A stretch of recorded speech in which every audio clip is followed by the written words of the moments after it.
Bonjour à toutes et à tous, bienvenue dans cette nouvelle vidéo de pleine lune. Donc la pleine lune qui aura lieu le 3 juillet 2023. Donc j'ai mon petit thème ici qui est imprimé en astrologie indienne, qui aura lieu à 13h38, 38 minutes, heure de Paris.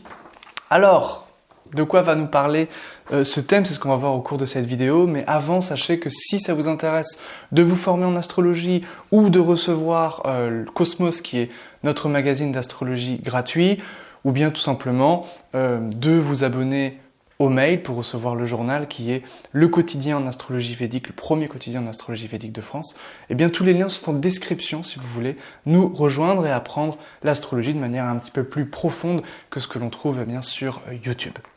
Alors, nous avons une pleine lune qui a lieu en Purvashada, un nakshatra qui occupe la constellation du Sagittaire. Ici, la lune sera à 17 degrés du Sagittaire, évidemment en astrologie sidérale, avec, pour les connaisseurs, l'Ayanamsa de l'Aérie. L'Ayanamsa qu'on utilise, 90% des astrologues utilisent cette Ayanamsa. Purvashada, c'est quoi? Purvashada, c'est une énergie puissante reliée à l'océan, relié à l'eau, donc relié à des émotions très très vives ici. Bon, très bien. Les émotions vives vont être ici, vont faire face, donc la lune, au soleil, c'est normal, c'est une pleine lune, qui est dans le nakshatra de Ardra.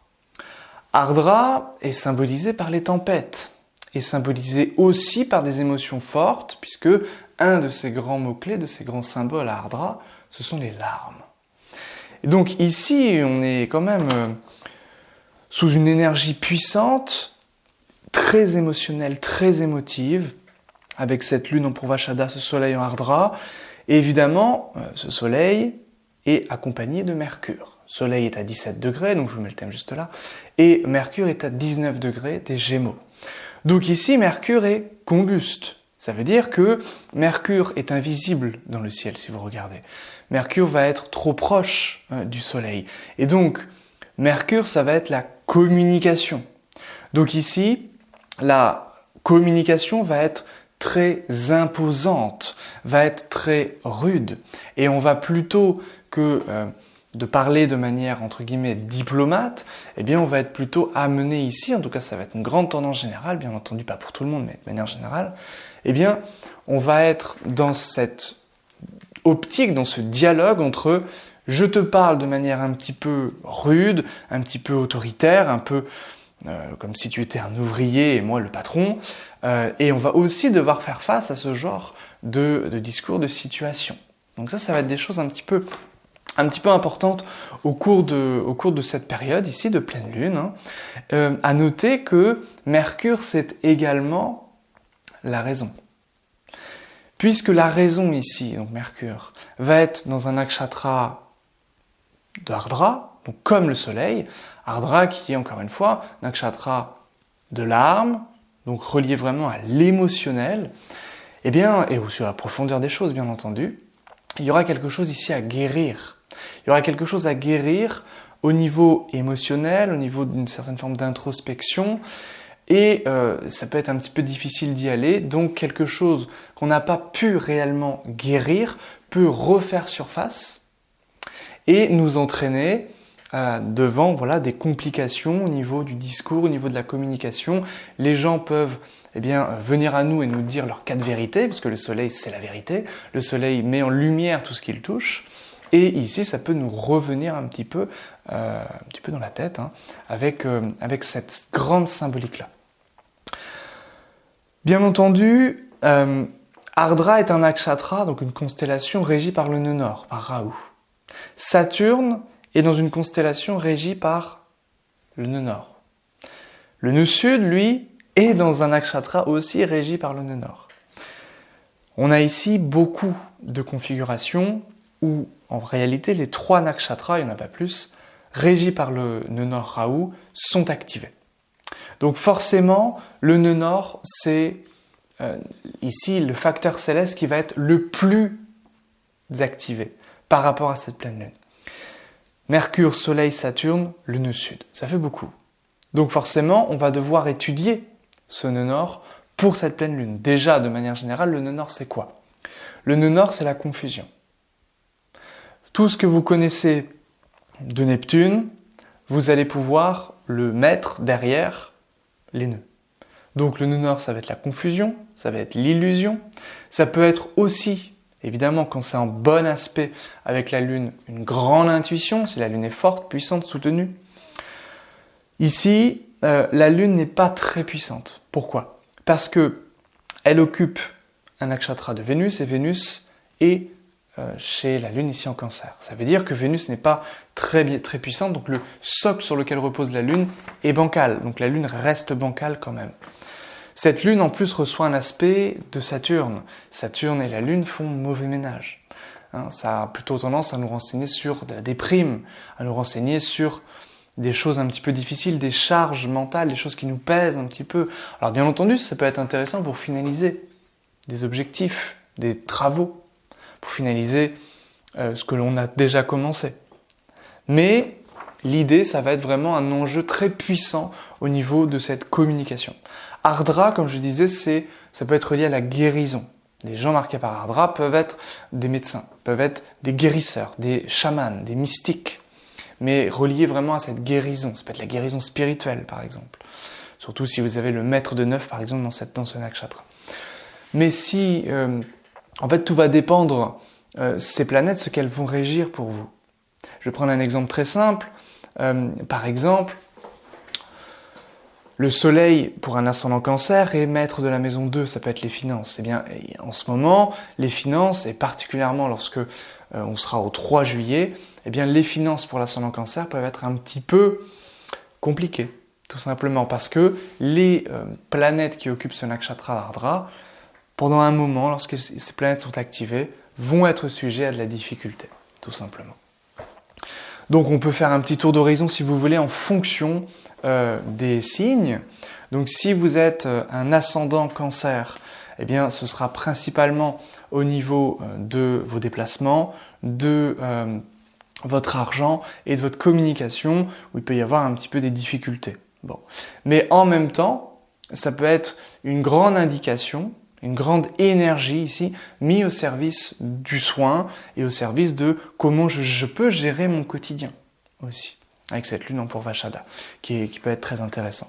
Donc c'est vraiment comment je peux gérer mes finances et changer quelque chose dans mon quotidien par rapport à ça. Voilà. Pour les ascendants Lion, ou lune en Lion éventuellement, mais on priorise toujours l'ascendant. Ascendant Lion, on est ici sur l'idée que la santé, ou soi-même, on peut douter beaucoup de soi, la santé peut être un petit peu, voilà, être mis un petit peu à rude épreuve aussi, c'est possible. Mais généralement, c'est vraiment une étude du corps qui va être ici importante pour vous. Vous avez en plus Mars ici sur votre tête, qui est à 1 degré du Lion, pour les Lions. Et ce Mars va quand même vous donner de l'énergie. C'est votre Yoga Karaka, va quand même vous donner de la puissance, du pouvoir, beaucoup d'énergie, beaucoup d'efforts. Mais attention quand même au surmenage, attention quand même à ne pas trop en faire par rapport à votre santé pour les lions. Et puis également, vous allez avoir beaucoup de créativité, beaucoup de connaissances pour vous les lions. Les lions, ça va être un moment pour vous où vous allez vouloir apprendre des tas de choses. Vous allez très certainement faire face à des professeurs ou reprendre des études ou voyager avec votre Jupiter et le nœud nord ici dans votre maison 9, très important. Le domaine relationnel peut être un petit peu plus distant, peut être un petit peu plus compliqué avec le Saturne rétrograde en ce moment, ici dans le ciel. Pour les Vierges et les Gémeaux, donc c'est Mercure qui va être principalement ici important. Donc pour les Vierges, ça peut toucher directement évidemment le corps et la carrière, et pour les Gémeaux, il peut être un petit peu mis à rude épreuve, donc c'est pas une pleine lune facile. Et pour les Gémeaux, ça peut être évidemment aussi le corps, mais en particulier le logement, le rapport aux parents ou le patrimoine de manière générale. En revanche, ça va être ici quelque chose d'activé, ça peut donner quelque chose d'intéressant au niveau des relations pour les Gémeaux, ascendant Gémeaux donc.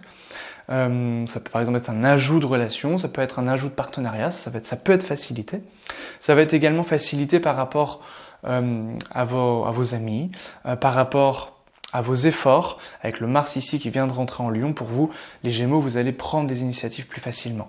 Pour les Vierges, Ici, l'accent peut vraiment être mis sur la carrière, même si ça peut être un petit peu plus une fin de cycle au niveau de cette carrière. Au niveau, pour vous, du logement, de la mère, pour les vierges, eh bien, c'est quelque chose qui peut être émotionnellement assez fort, mais ça peut être aussi une bonne nouvelle, des choses qui peuvent être importantes. C'est pour vous quand même une année de changement, de manière générale, avec ce Jupiter et nœud nord en maison 8. Et comme Mars vient de rentrer pour vous en maison 12, ça peut être ici l'idée que vous pouvez beaucoup être au service des autres avec cette configuration-là, mais vous pouvez avoir un peu plus de difficultés pour agir pour vous-même, par vous-même. Pour les balances et les taureaux, donc c'est Vénus, c'est évidemment qui va nous intéresser. Donc à noter que Vénus est dans la pleine chute de Mars, à 28 degrés ici du Cancer, dans ce qu'on appelle le nakshatra Ashlesha. Donc pour vous, ça va être vraiment, surtout pour les deux. Balance, ça va être l'important ici de faire attention aux relations un petit peu compliquées par exemple, les relations toxiques, par exemple, au travail ou dans le cercle un peu public, par exemple sur les réseaux sociaux. Mais de manière générale, c'est quand même une bonne position pour vous en termes ici de carrière.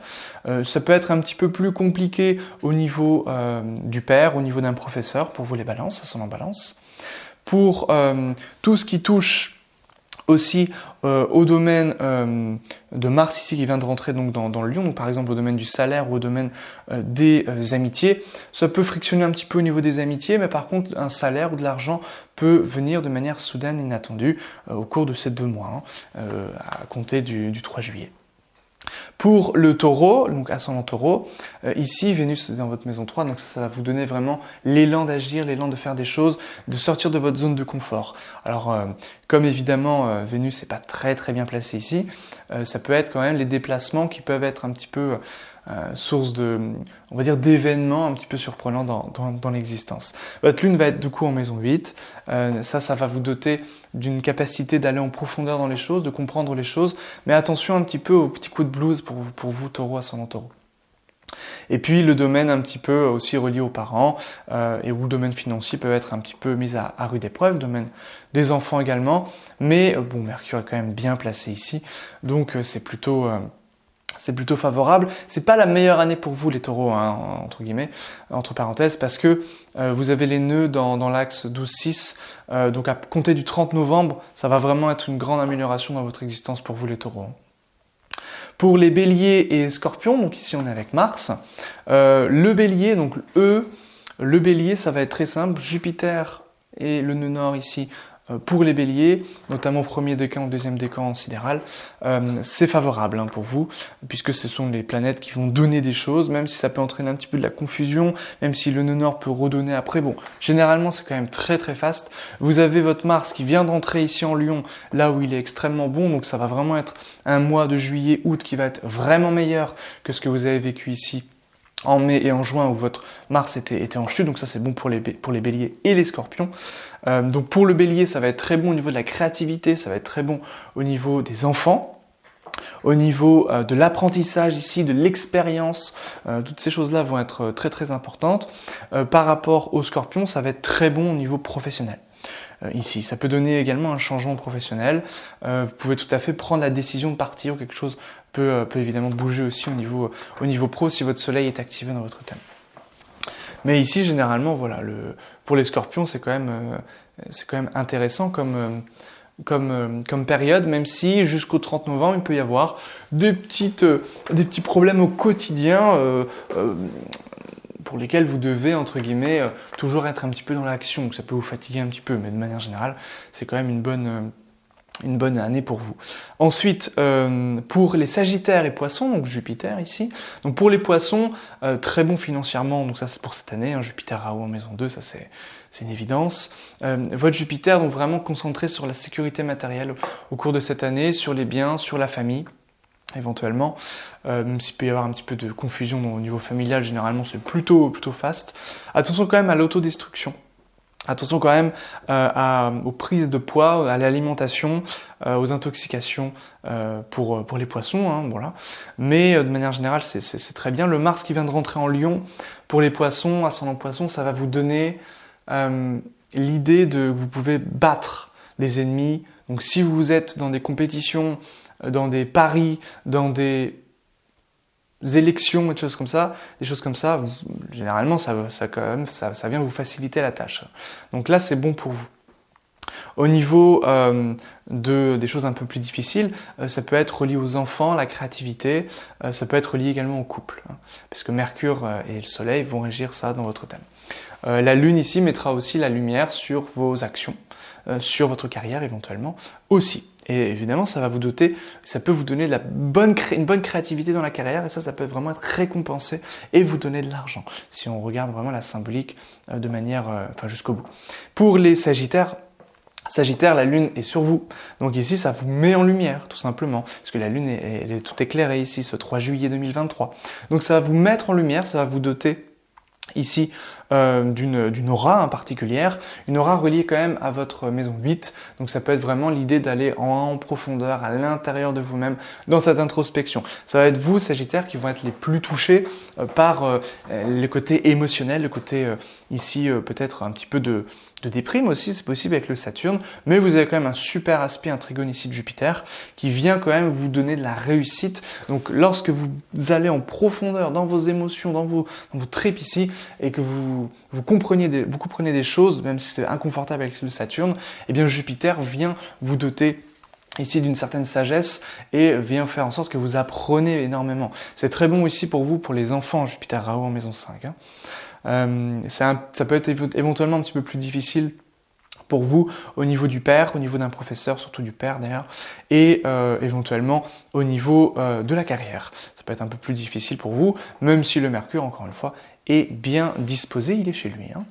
Et puis Capricorne, Verseau enfin, donc Verseau, Saturne, ici il est chez vous, donc le corps peut être un petit peu à surveiller, parce que Saturne est rétrograde, on surveille toujours un petit peu ce qui représentera votre corps. En Chhatta-Vishak, ça peut être lié évidemment au sang médecin, c'est-à-dire que vous pouvez ne pas hésiter à consulter plusieurs médecins, parce que un médecin peut ne pas forcément voir hein, ce qu'il se passe. Toujours.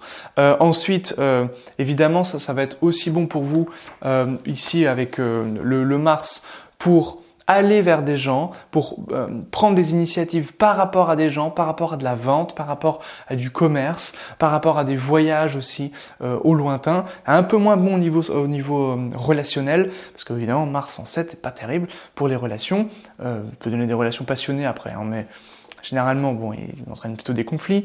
Et votre Soleil, donc, va être en Ardra, donc un petit peu les tempêtes aussi au niveau sentimental éventuellement. Et ça reste quand même intéressant, bon pour vous au niveau de l'argent, au niveau des amitiés également. Et puis enfin Capricorne. Capricorne ici, ça peut être un petit peu plus difficile aussi au niveau du corps, au niveau des finances, même si ici le patrimoine de manière générale, votre bonheur de manière générale est quand même n'est pas vraiment impacté. C'est-à-dire que le bonheur avec Jupiter en 4, Rahu en 4, il est ici extrêmement favorisé. Hein, vous êtes content, vous êtes heureux, voilà. Ça peut être ici vraiment l'année du bonheur pour vous avec cette configuration-là. Et puis évidemment. Bon, attention quand même un petit peu à la santé, un petit peu comme les Verseaux, comme je viens de le dire. L'argent peut être lentement mais sûrement, hein, si vous voulez. Il peut y avoir une petite contrariété à un moment donné avec ce Saturne. Et puis pour vous, ça va vraiment être le Capricorne avec cette lune en 12. L'occasion, 3 juillet, donc pendant un mois, tout le mois de juillet, de se reposer. Vous vous reposez, vous prenez vos distances, vous faites le point, vous pouvez rentrer dans une solitude, dans l'introspection, etc. également. Et puis, ça peut être aussi voilà, un moment un petit peu de transformation un petit peu intérieure ou de transformation un petit peu radicale en fonction des différents domaines de vie, du contexte de votre situation évidemment et des périodes vécues. Voilà ce que j'avais à vous dire globalement sur cette pleine lune.